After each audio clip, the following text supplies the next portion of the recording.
Quando o culto estava ainda para começar, eu peguei um pedacinho de conversa do pastor Rogério com a Tereza. E ele dizia assim para a Tereza, que hoje ninguém mais quer saber de Jesus. E é sobre isso que eu vou pregar hoje.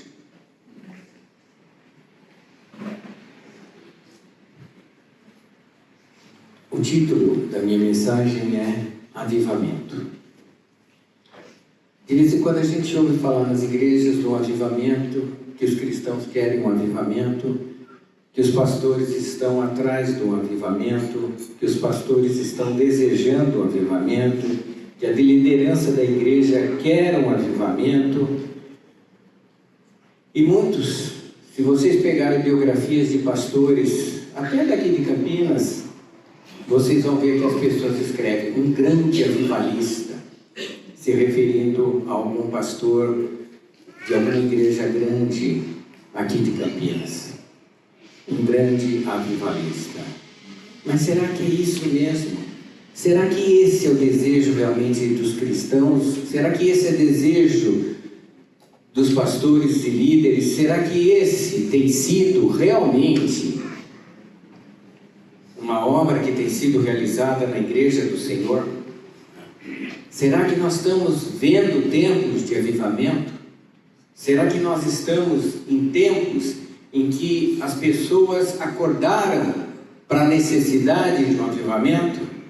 Sinceramente, irmãos, o relatório que o pastor Rogério estava fazendo para Tereza é verdadeiro. Ninguém quer mais saber de Jesus. O que os crentes estão buscando? O que os crentes estão fazendo? Esses que se chamam pastores avivalistas,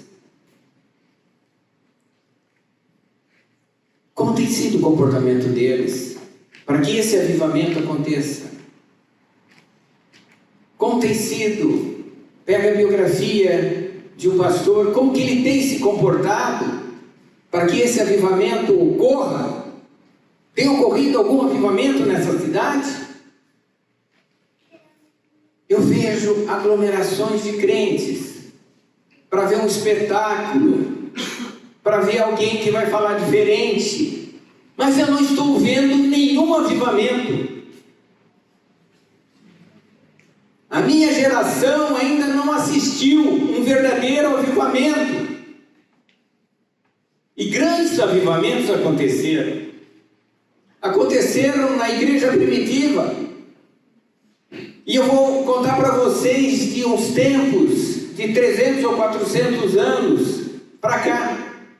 Nós tivemos um avivamento no século XVIII, de 1700 a 1800, um grande avivamento na Inglaterra. O Senhor levanta John e Charles Wesley. Aquilo foi um avivamento. Um homem que orava 4, 5, 6 horas por dia, levantava às 4 horas da manhã, e assim que as fábricas abriam, ele ficava na frente das fábricas falando do Evangelho do Senhor, e milhares de pessoas foram salvas. E ele foi um grande avivalista. Eu sei disso, porque ele foi perseguido, ele foi proibido de pregar nas igrejas da Inglaterra. Ele foi perseguido. Isso é um sinal de que ele estava servindo só ao Senhor e a ninguém mais. Era um homem que se dispôs até os 89 anos a servir ao Senhor. E milhares de pessoas, durante todo o seu ministério, que foi extenso, 40 ou 50 anos de ministério, milhares de pessoas se converteram ao Senhor e viveram vidas santas na Inglaterra. E depois a igreja que acabou se chamando metodista, e ele só deu um outro nome, porque ele foi expulso da igreja anglicana. Ele não podia pregar nas igrejas, ele pregava ao ar livre. Na igreja que o pai dele era o pároco, ele não pôde pregar. Mas um lugar ao lado da igreja, que era um cemitério, onde se enterravam os crentes, ele pregava em cima do túmulo do pai, porque ali deixava, ao lado da igreja, dentro da igreja não.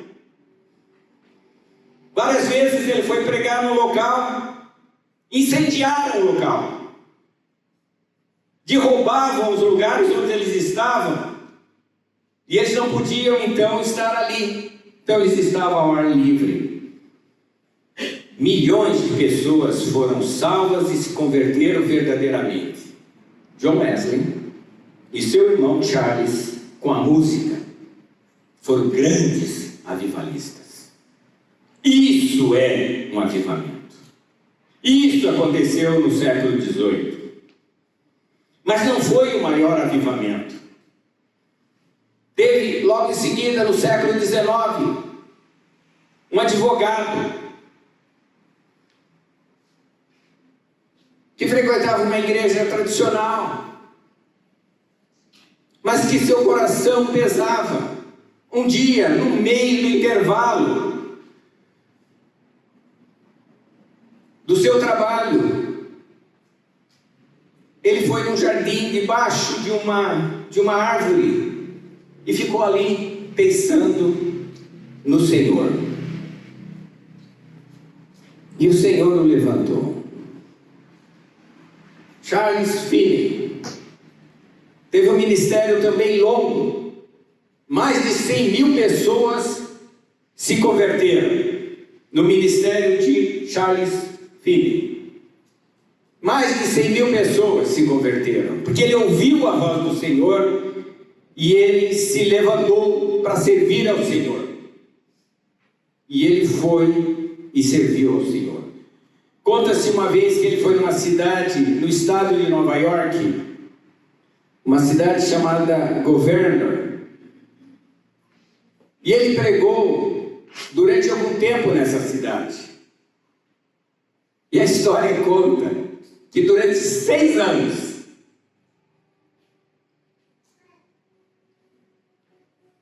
não houve mais teatro ou bailes naquela cidade.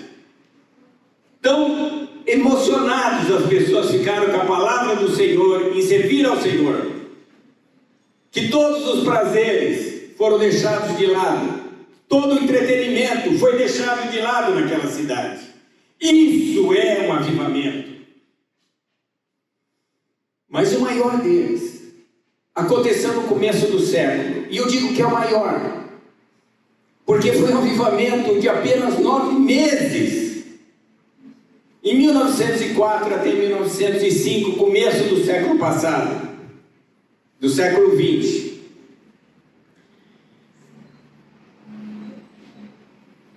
O Senhor levanta um menino,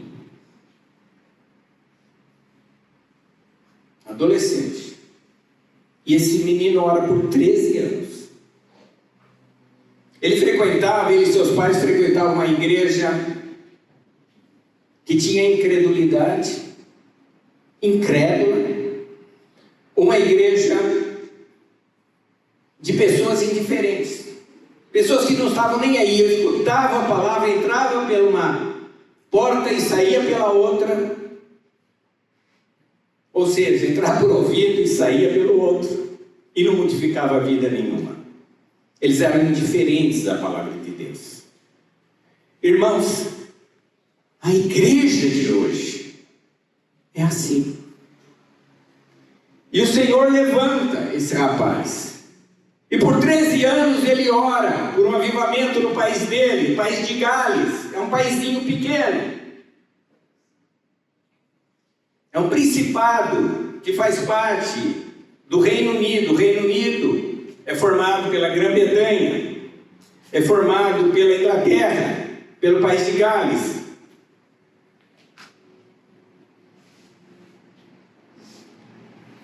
das Irlandas e parte da Escócia. Esse país pequeno, que em tese ele seria governado pelo príncipe de Gales, que é o filho da rainha, o Charles hoje. Esse país, durante 9 meses da pregação desse Ivan Roberts, 100.000 pessoas se converteram em 9 meses. É diferente do ministério de Wesley e de Finney, que foram longos. Aqui houve avivamento em 9 meses. 100.000 pessoas se converteram. Isso é um avivamento. E só não foi maior, porque o Ivan Roberts, ele era tão consagrado que ele não cuidou da sua saúde. Ele morreu. E o ministério dele de 9 meses levou 100.000 pessoas para o céu.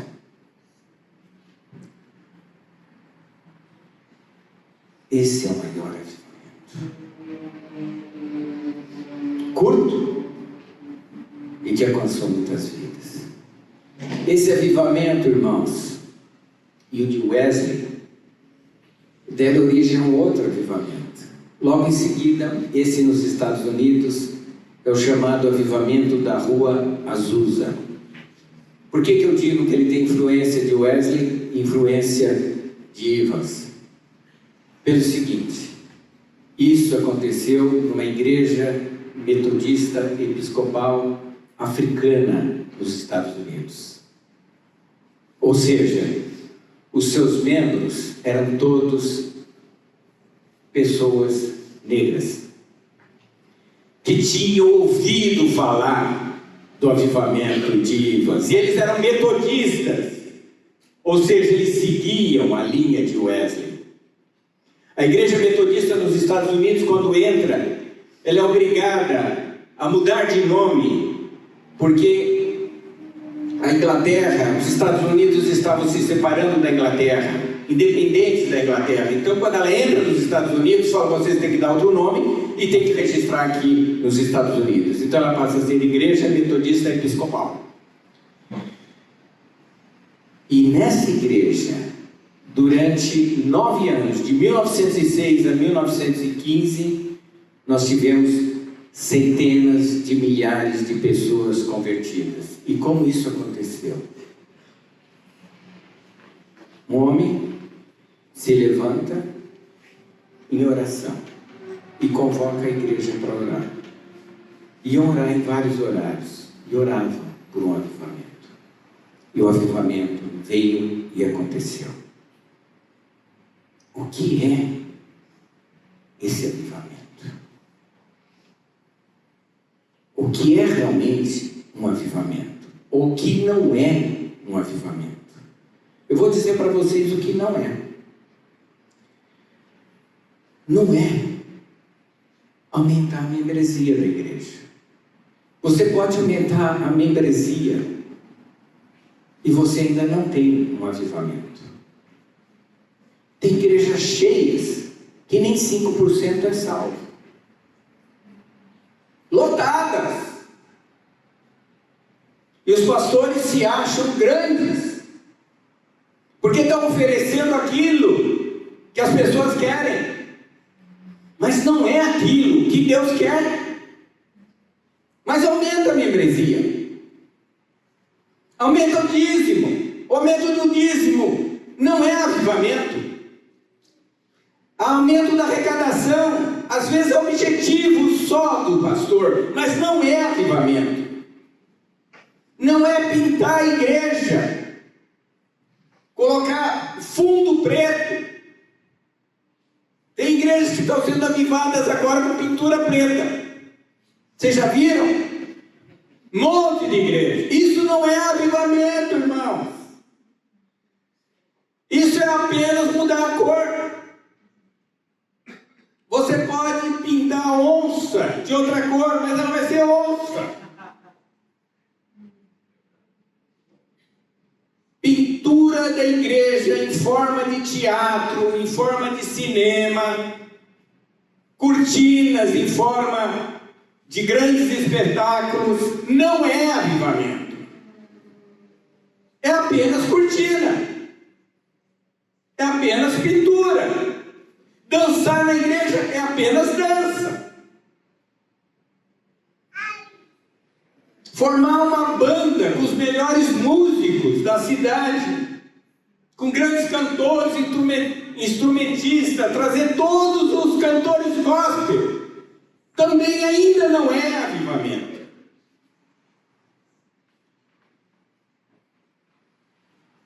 Não é mudar o banco da igreja. Não é ter celebridade na igreja. Isso ainda não é avivamento.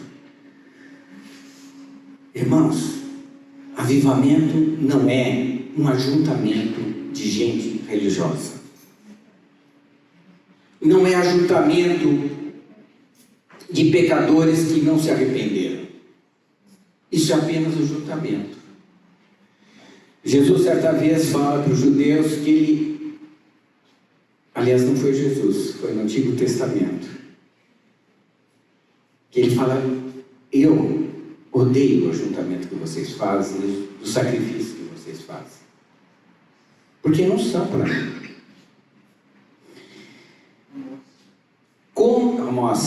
Como se descreve a igreja no tempo do Apocalipse? Será que ali, naqueles capítulos 2 e 3 de Apocalipse, há alguma fala sobre o avivamento da igreja? Vamos ler alguns versículos. Por exemplo, na igreja de Éfeso, no capítulo 2, no versículo 4 e 5, fala: vocês abandonaram, alguns, ou a maioria, abandonou o primeiro amor e caíram. Então a igreja de Éfeso está lá, caída. Contra ti que abandonaste o primeiro amor, lembra-te de onde caíste, arrepende-te e volta à prática das primeiras obras. Jeremias, no capítulo 2, no versículo 13, fala assim: 2 males cometeu o meu povo. A mim me deixaram o manancial de águas vivas e cavaram cisternas rotas que não retêm água. Irmãos, a igreja mencionada em Éfeso, que se refere àquela igreja antiga, mas se refere à projeção no futuro de uma igreja que simplesmente abandonou a palavra, abandonou o Senhor e foi buscar a inspiração em outras fontes. Tem algumas igrejas no Canadá, irmãos, que não leem mais a Bíblia, mas falam bonitas palavras de poesia e de filosofia. Você sai encantado da igreja. Que palavra, que pastora! Palavras lindas que ela falou. Mas não está na palavra, irmãos. Foi buscar em cisternas sujas. Foi buscar de fonte. Irmãos, a fonte humana nunca é confiável. Mesmo que eu cite vários filósofos aqui, nenhum deles é confiável. Nenhum.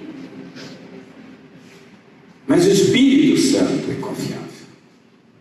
Toda palavra inspirada por Deus é útil para o ensino, para a educação, para a exortação, para a disciplina do homem. Essa palavra é boa. Mas qualquer outra palavra que eu usar aqui na frente não serve para vocês. Não serve para a igreja. Mas tem sido usada nas igrejas palavras de outras fontes. Você acha que vai haver um avivamento assim? Fora da palavra? Não vai. A igreja de Éfeso está sofrendo por falta da boa palavra do Senhor. A de Esmirna, que está no versículo 9 do capítulo 2, diz: conheço a tua tribulação, a tua pobreza, a blasfêmia dos que a si mesmos declaram judeus e não são, sendo antes sinagoga de Satanás. Essas pessoas se declaram judias, mas não são. Por que usa o termo judeu? Abra lá em Romanos capítulo 2, 28, e Paulo usa essa mesma expressão. Romanos 2,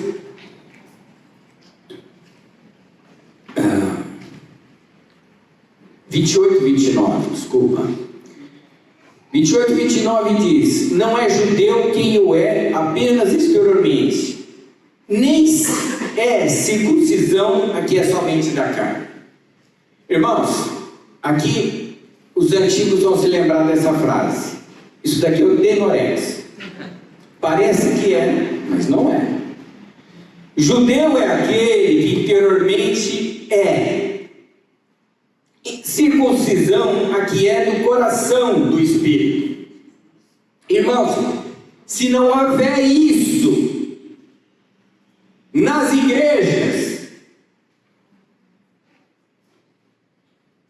parece cristão, mas apenas estão de terno e gravata. Cortaram o cabelo, não usam brinco, deixam o cabelo lá no espaço, mas não são cristãos. Costume não salva ninguém.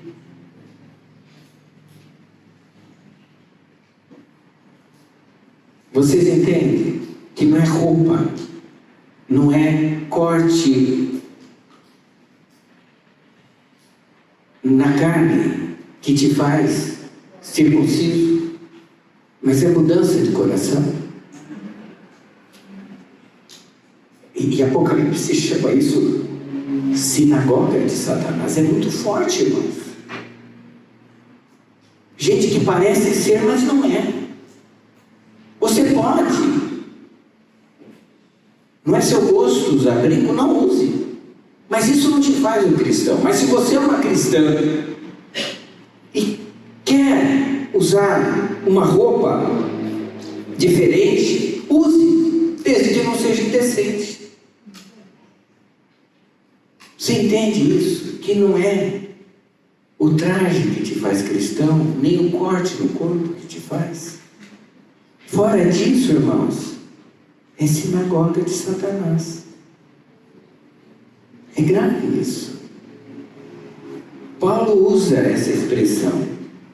Depois nós temos a igreja, lá no capítulo 2, versículo 14, de Pérgamo, de uma igreja que sustenta a doutrina de Balaão. A doutrina de Balaão, irmãos, é uma doutrina que levou os judeus a pecarem e a se desviarem da palavra. Deus havia falado: vocês não se casam com mulher estrangeira.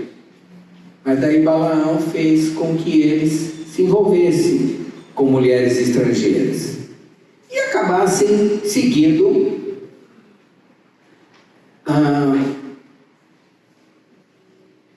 simplesmente aqueles povos, e acabavam adorando outros deuses. Doutrina de Balaão. A doutrina de Balaão, irmãos, até hoje ela entra na igreja.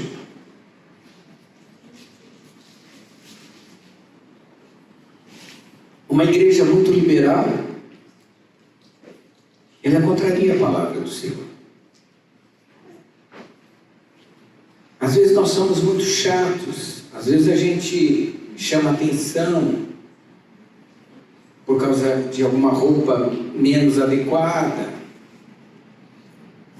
Às vezes as meninas colocam na internet. Você não deve fazer isso. Essa liberalidade não é boa, porque é do mundo. Foi isso que Balaão ensinou. Não tem problema nenhum, irmãzinha. Pode fazer o que você quiser com o namorado. Não é assim, irmãos. A palavra é muito clara quanto aos costumes. Esses são costumes dados por Deus, para você não se prostituir, para você não pecar em pecados de sensualidade, para você não ficar curtindo filme que não deve, internet que não deve, etc. Vocês sabem do que eu estou falando. E tem igreja que é liberal. Os irmãos querem casar, vocês dois aí, João e Marcos, vem aqui, eu caso vocês. Não dá, irmãos. Casamento é instituído desde a Gênesis, homem e mulher. Não existe casamento de mulher com mulher e homem com homem. Eu posso amar esses dois irmãos e deixar eles ficar assistindo os cultos sem problema, mas eu não faço o casamento deles. É bom que eles ouçam a palavra? É bom. Mas eu não vou contrariar meu Deus para agradá-los. E nem vou agradar o Supremo Tribunal Federal ou as autoridades. Eu não faço. O senhor vai ser preso. Não faço. Procurem outro besta para fazer. Eu não. Eu não vou contrariar o Senhor. Mas a igreja de Pérgamo tolerava. Existe igreja hoje assim? Essa igreja vai ter algum avivamento, irmãos? Ela precisa de um avivamento. Mas ela não está avivada. Depois nós temos a de Tiatira, que é uma profetisa, Jezabel, capítulo 2, versículo 20. Nessa igreja, a igreja tolerava Jezabel. Tolerava que a profetisa chegasse lá e falasse, mesmo que contrariasse a palavra. Vocês estão tolerando isso, irmãos. Irmãos, profecia é o seguinte: profeta falou, tem confirmação na igreja? Então é profeta. Profeta falou, não tem confirmação, não é profeta coisa nenhuma. Fecha a boca. Pastor mandou, desce, irmãzinha, desce daqui. Tem que tomar muito cuidado com as profetisas, porque tem muita Jezabel que se levantaram nesse mundo. A de Sardes, irmãos. E sabe o que faz? Por que Apocalipse usa a profetisa Jezabel? Por que usa Jezabel para indicar uma profetisa? Porque Jezabel não era profetisa. Por que usa Jezabel? Jezabel era mulher do rei Acabe, o rei de Israel. Ela era mulher dele. Ela não era profetisa, mas ela tinha centenas de sacerdotes de Baal, que era a religião dela, e ela mantinha esses sacerdotes. E vocês sabem da passagem, Elias acaba com esses sacerdotes. E o que ela faz, a Jezabel? Ela manda um recado para Elias, falando, olha, eu vou matar você. E Elias foge.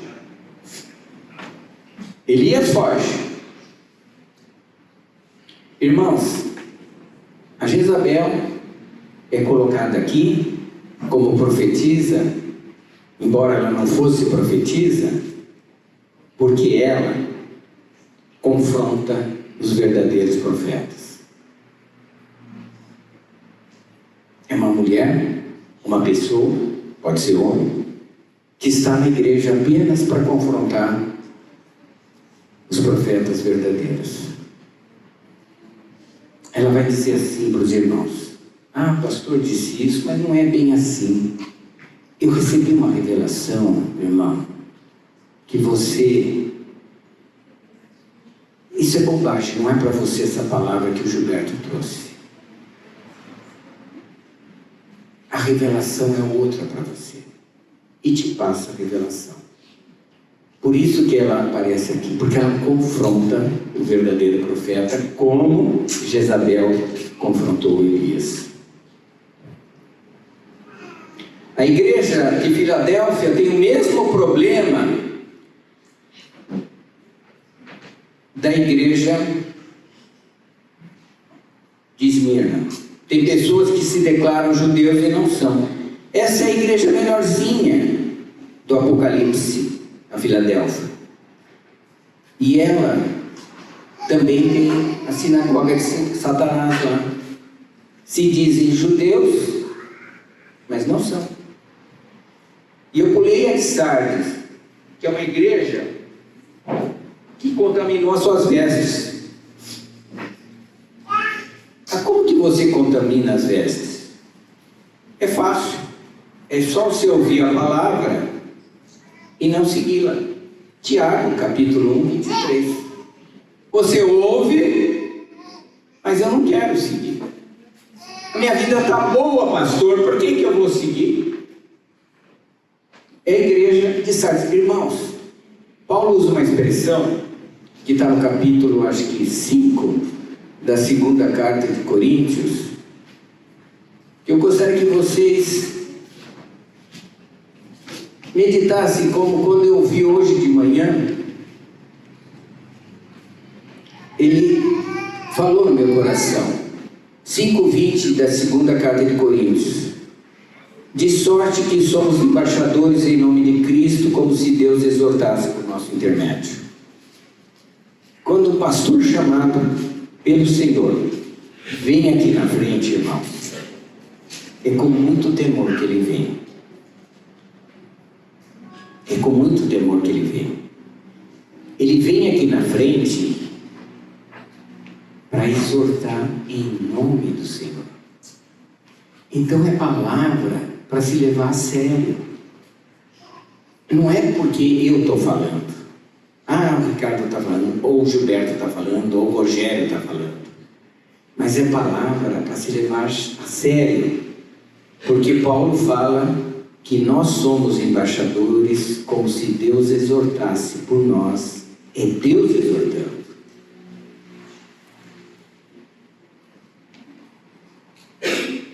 Pelo intermédio dos pastores. Eu poderia não estar aqui, irmãos. Eu poderia não vir aqui aos domingos. Mas ai de mim, se não pregar o evangelho, como diz Paulo. Porque pesa em mim essa obrigação. E todo mundo que é chamado a pastor tem esse peso. Talvez vocês não saibam o que é isso. Porque vocês não foram chamados para ser pastor. Mas o chamado de pastor é um peso, não é um benefício na minha vida. É diferente de alguém que queira ser pastor para ficar rico. Eu não vou ficar rico sendo pastor, irmãos. É mais provável que eu fique mais pobre. Mas rico eu não fico.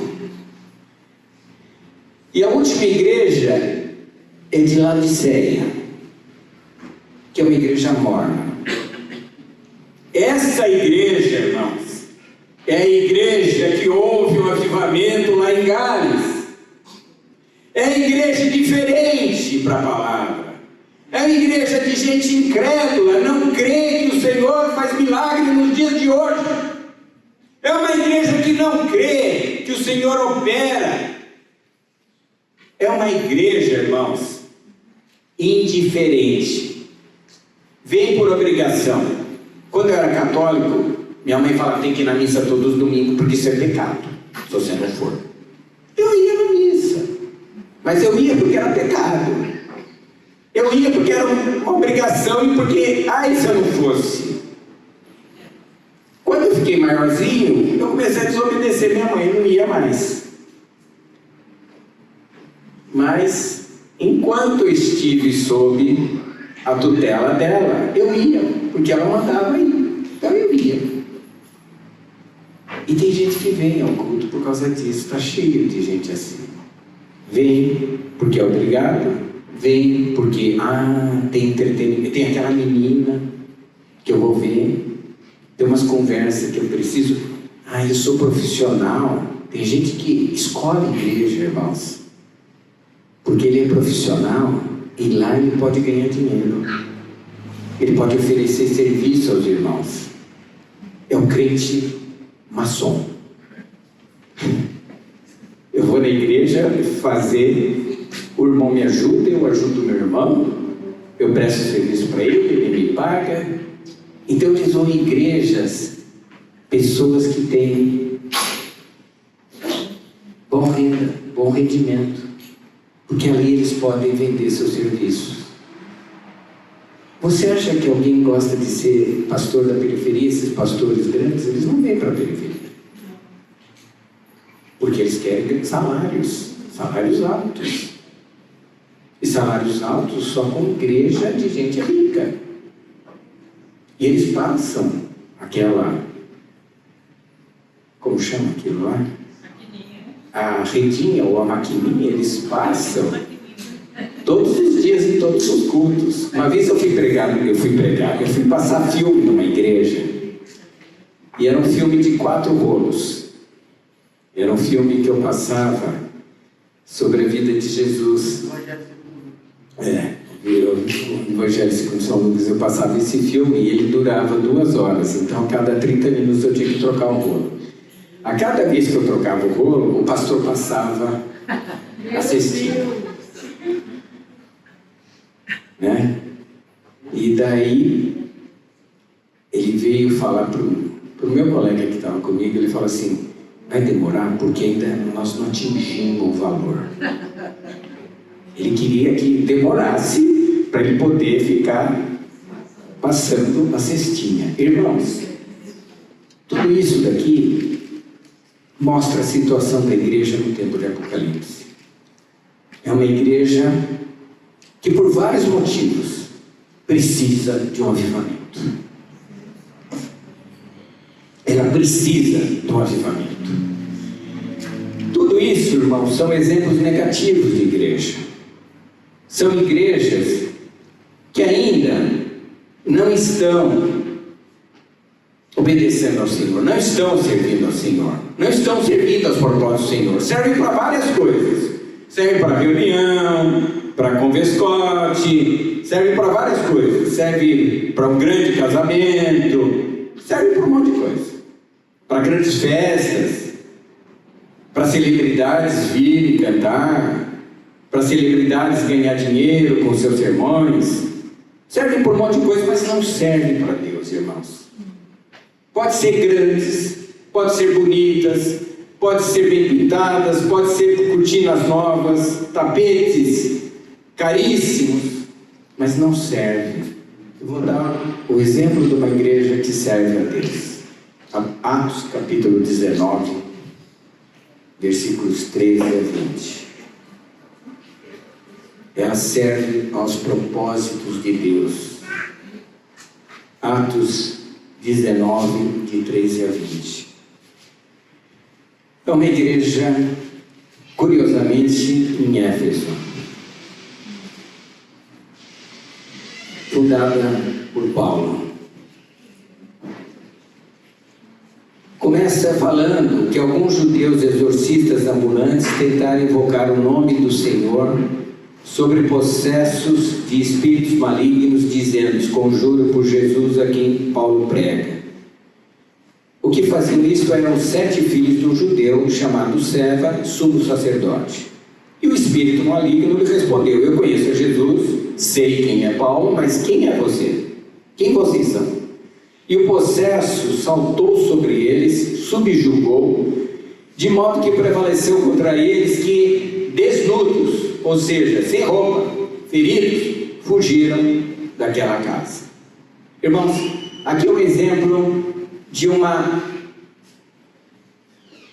algo que parece ser do Senhor, algo que parece ser feito em nome do Senhor, algo que parece um avivamento, mas veio daí o verdadeiro avivamento. Chegou esse fato ao conhecimento de todos, judeus como gregos, habitantes de Éfeso. Veio temor sobre todos eles, e o nome do Senhor foi engrandecido. Muitos dos que creram vieram confessando publicamente seus pecados, denunciando as suas próprias obras. Muitos que haviam praticado artes mágicas reuniam seus livros, queimavam-nos diante de todos, e calculando os preços, achou-se que montavam a 50.000 denários. Isso em dias de hoje, irmãos, são 8 milhões de reais que foram queimados. Assim a palavra do Senhor crescia e prevalecia poderosamente. Isso é um exemplo de avivamento. Como se expressa o verdadeiro avivamento, irmãos? Só vai acontecer o avivamento nessa igreja, em qualquer outra igreja, irmãos, quando a nossa pregação atingir o coração das pessoas de tal forma que elas façam confissão aberta de qualquer pecado que não foi confirmado. Elas veem, você vê o que aconteceu. Só vai acontecer quando essa pessoa que ouvir abandona um ato duvidoso na vida dela. Sabe o que é um ato duvidoso? É algo que todo mundo faz, é normal, mas aquilo pesa no coração do crente. Ele fala: não posso fazer isso, eu não posso, e ela abandona. Por exemplo, um aluno crente numa sala de aula, todo mundo colando, mas ele fala: eu não posso. Todo mundo se aproveitando do patrão, deram um jeito lá no lerite, ele fala: eu não posso, eu não entro nessa. É deputado? Não, eu não posso assinar isso. É juiz? Não, isso eu me conformo fazer, não posso. Por que você não pode? Porque eu sou crente. Ele abandona todo ato duvidoso. Lembra da história de Zaqueu, em Lucas capítulo 19, de 8 a 10? Esse é o exemplo de abandonar o ato duvidoso, irmãos. Lucas 19, de 8 a 10. Esse é o verdadeiro avivamento. O Senhor manda Zaqueu descer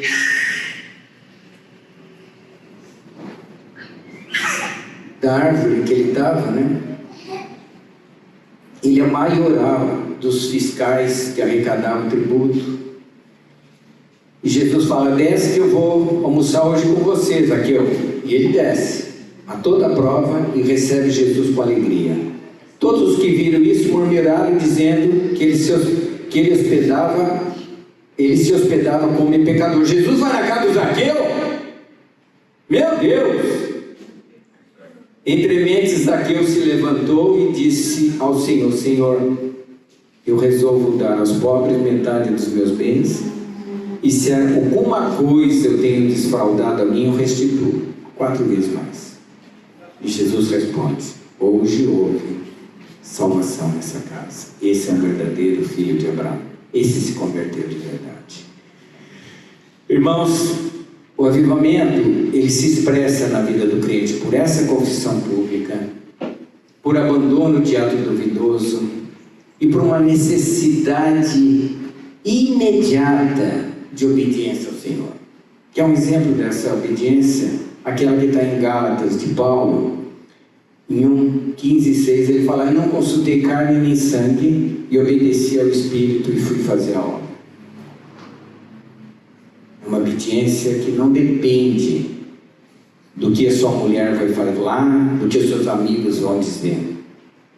Você pensa que no começo, quando eu me converti, era promotor? Eu era zombado, até hoje sou. Promotor Bíblia. Era o meu título era promotor Bíblia. Eu podia ser um grande promotor, mas eles só lembravam que eu era um promotor Bíblia. Você entende? Pouco importa as pessoas desse mundo, irmãos. Importa obedecer ao Senhor. E Paulo diz isso em Gálatas, no capítulo 1, no versículo 15 e 16. Eu não consultei nem carne nem sangue. Ou seja, eu não consultei ninguém. Apenas fiz o que o Senhor mandou que eu fizesse.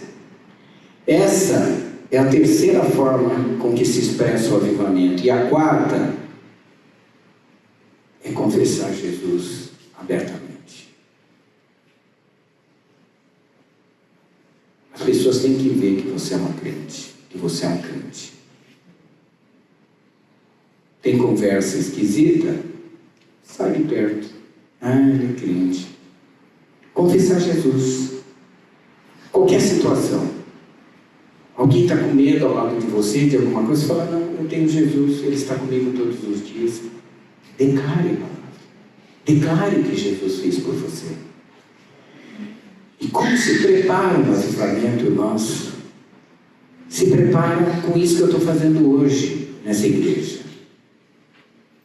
Uma reflexão profunda dos crentes sobre a necessidade do avivamento da igreja. Da igreja em geral, eu estou falando das igrejas. Da igreja como corpo de Cristo. Uma reflexão profunda. Avalie se vale a pena. Põe uma lista de prós e contras. Você vai ter que deixar muitas horas de perda de tempo com filmes, com leituras, com conversas, para ir ao Senhor buscar um avivamento. Você tem que fazer uma lista. Jesus disse que quando se vai à guerra, você olha se você tem um número suficiente de soldados, senão você não vai à guerra. Pondere, faça uma reflexão se vale a pena. Se vale a pena obedecer ao Senhor e buscar um avivamento, como esses homens que eu mencionei buscaram. Avivamento na sua vida, mas avivamento da igreja. Reflita. Está perdendo tempo aonde? Eu não posso deixar isso, pastor, porque é a minha vida. Facebook é minha vida, eu passo 5 horas no Face. Bom, então não vale a pena. Então fique lá no Facebook. O segundo modo de se preparar é um relacionamento pleno com Deus e a sua palavra. Pleno significa integral, irmãos. Buscar integralmente o Senhor. Onde Deus não está entrando na sua vida? É no trabalho? É no estudo? É no ônibus? Onde Deus não está entrando na sua vida? Nós vimos a semana passada o testemunho do missionário. Onde Deus não está entrando na sua vida? Você tem que ter um relacionamento pleno com Ele. Corpo, alma, espírito, olhos, ouvidos, mãos e pés. Relacionamento completo com Deus e a sua palavra. Mas sobretudo, irmãos, você tem que começar a reconhecer seus pecados. É duro o reconhecimento do pecado. Às vezes parece que dói a alma. Mas, Senhor, eu pequei nisso. Não pequei, Senhor. Foi uma falhazinha minha. Você pecou, irmãos? Reconhece. O que custa reconhecer? E você tem que ter um desejo ardente, irmãos, de não mais pecar. Isso se chama santificação. Eu pequei, Senhor. Fiz isso mesmo. Olhei, mexi, tirei, roubei, subtraí, menti. Fiz isso, Senhor. Eu fiz isso. Eu sou um canalha mesmo. Mas eu não quero mais pecar. É um desejo de não mais fazer. E o resumo de tudo isso que eu disse, irmãos, é aquela passagem de Deuteronômio 10, 12, mas ela também tem em Miqueias. Miqueias, no capítulo 6 a 8, é mais ou menos a mesma coisa que fala Deuteronômio, capítulo 10 e 2. Miqueias, capítulo 6, versículo 8. Você veja que uma palavra que foi pregada lá para os judeus no Deuteronômio, 2000 anos antes dessa que foi pregada por Miqueias. E o Senhor fala a mesma coisa porque era necessário falar a mesma coisa.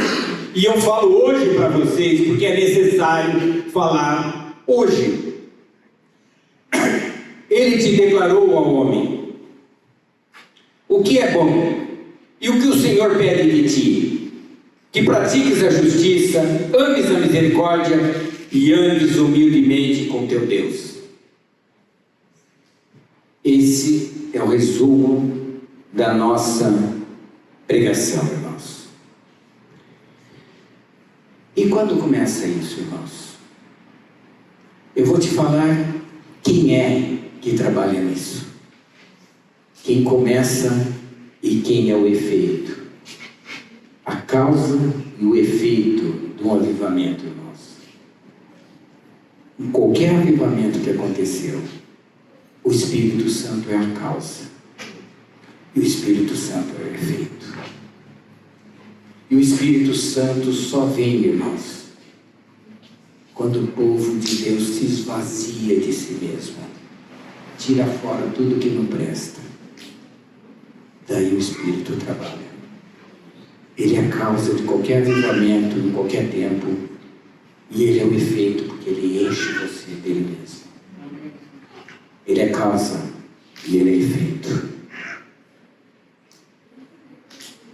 1 Pedro capítulo 2, versículo 1 a 4. Eu sei, irmãos, que eu já falei demais, mas eu vou apenas terminar para entregar a mensagem do Senhor.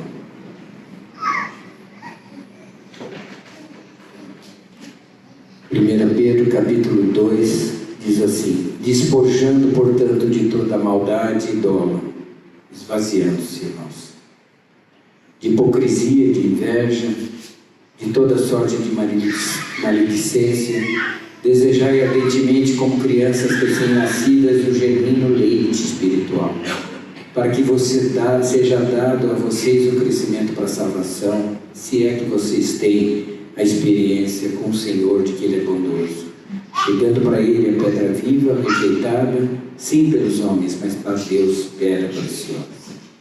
Irmãos, esvaziar completamente é despojar-se de tudo isso, irmão. Dolo é intenção ruim. Qualquer intenção maldosa é dolo. Maledicência, irmãos, é qualquer fofocazinha. Hipocrisia é você se apresentar que você é, mas você não é. Maldade é tudo, irmãos. É roubar, é mentir, todo tipo de pecado é maldade. E eu prometo para vocês que essa igreja e cada um de nós buscar dessa forma o Senhor, virá sobre nós o verdadeiro temor do Senhor. Virá arrependimento, igreja. O pecado passa a ser odiado e a palavra passa a ser amada. Você passa a ter prazer a buscar constantemente o Senhor. Você que gasta 15 minutos, você não vai ficar satisfeito com isso de oração. Você vai ter prazer em estar com o Senhor o tempo todo. E o mais importante, irmãos, você vai ser sempre cheio do Espírito Santo. Eu preguei para vocês sobre avivamento. E o Senhor disse para vocês se refletirem sobre o que eu disse. Porque é a genuína palavra do Senhor, nada do que eu disse foi tirado da minha cabeça, mas da palavra.